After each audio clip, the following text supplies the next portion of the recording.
Aim right, achieve big at KR Mangalam University. सबसे खतरनाक क्या है कि हम तो कोई इलेक्शन कमीशन के प्रवक्ता नहीं है कि इलेक्शन कमीशन की तरफ से आंसर देंगे। इलेक्शन कमीशन के जो पदाधिकारी हैं वो सक्षम है जवाब देने के लिए, दे भी रहे हैं जवाब। लेकिन अगर ये इस तरह का कंफ्यूजन जनता के बीच पैदा करते हैं, मैं बहुत शालीनता से कहना चाहता हूं कि लोकतंत्र के लिए बहुत बड़ा खतरा है। इनकी तरफ से एक बड़ा और खतरनाक जहर फैलाया जा रहा है। ठीक है सतीश जी, क्या आपको इस देश के इलेक्शन कमीशन पर भरोसा नहीं है? 3 महीने बाद चुनाव है, फिर कैसे भरोसा करिएगा? लोकतांत्रिक प्रक्रिया पर भरोसा नहीं है। ईडी सीबीआई पे सवाल उठाते हैं, ईवीएम पे सवाल उठाते हैं, अब चुनाव आयोग पर सवाल उठाते हैं। कहीं तो एक बॉटम लाइन आप भी सेट करेंगे ना? हर चीज में आपत्ति क्यों हो जाती है? प्रियंका जी, सवाल हम नहीं उठाते हैं। सवाल के घेरे में निर्वाचन आयोग खुद ही आता है। जब ऑल पार्टी मीटिंग होती है तब उसमें गहन पुनरीक्षण की कोई चर्चा नहीं होती है, एसआईआर की कोई चर्चा नहीं होती है। जब दिल्ली में बुला के सभी पार्टी के प्रतिनिधियों को निर्वाचन आयोग ट्रेनिंग और प्रशिक्षण देती है, उसमें कोई इस बात की चर्चा नहीं होती है।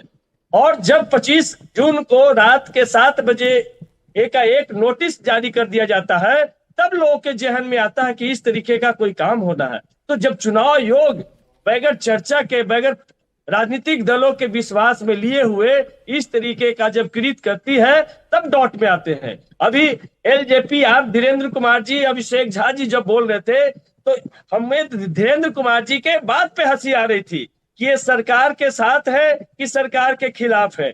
इनके नेता कहते हैं कि बिहार के चप्पे चप्पे पे खून का धब्बा छिटा हुआ है। इनके नेता कहते हैं कि रामविलास जी रहते तो इस तरीके 6 किलो राशन दे रहे हैं। लेकिन मुझे यकीन है कि रामविलास जी रहते तो आज अपने वोटरों की चिंता करते और इस सरकार से बाहर आकर के हमारे साथ सड़क पर रहते कि भाई हम एक भी वोटरों का, गरीब दलित का नाम नहीं कटने देंगे।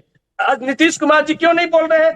जिन वोटरों के सहारे आप 20 साल से कुर्सी पर है, आज उनका नाम डॉक्यूमेंट के आधार पर छाटा जाएगा तो नीतीश कुमार जी चुप रहेंगे? हम पूछना चाहते हैं कि क्या उनका नाम कट जाए उनसे उनको कोई फर्क नहीं पड़ता है? तो इन लोग के पास में जब लगता है कि जनता के पास, इनके पास जाने का कोई हथकंडा नहीं है, तो ये चुनाव आयोग के पास में जाते हैं और चुनाव आयोग की नियुक्ति भी सवाल के घेरे में है। ठीक है, मैं आप ही के सवाल का जवाब ले रही हूँ। सतीश जी, आप ही के सवाल का जवाब दे रही हूँ। शाजिया, सिर्फ 1 महीने का वक्त और आनंद फानन में चुनाव आयोग ने एक फैसला किया, एक प्रक्रिया एसआईआर शुरू की। 25 जुलाई फॉर्म भरने की लास्ट डेट है, फॉर्म सबमिट करने की लास्ट डेट है। इतना जल्दबाजी में सब कुछ कैसे मैनेज होगा? ये तो पहले से भी तय हो सकता था या चुनाव के बाद भी हो सकता है। विपक्षी पार्टियों को यही आरोप है कि भाई चुनाव की बात करा लेते हैं। ये सवाल मेरे लिए, आपके लिए शाजिया जी। जी, आपकी आवाज ठीक से मुझे नहीं आ रही है। तो मैं आपको ये बता दूं प्रिया जी कि पहले भी हो चुका है, पूरी तरह से चुनावी प्रक्रिया का हिस्सा है। अगर आप रिप्रेजेंटेशन ऑफ पीपल्स एक्ट पढ़ें, उसका बाकायदा आर्टिकल जो 21 है उसके तहत इलेक्शन कमीशन का इसका मैंडेट है, ये होता आया है। अब सवाल ये है कि इतना हाहाकार क्यों? अब किस बात की गड़बड़ाहट?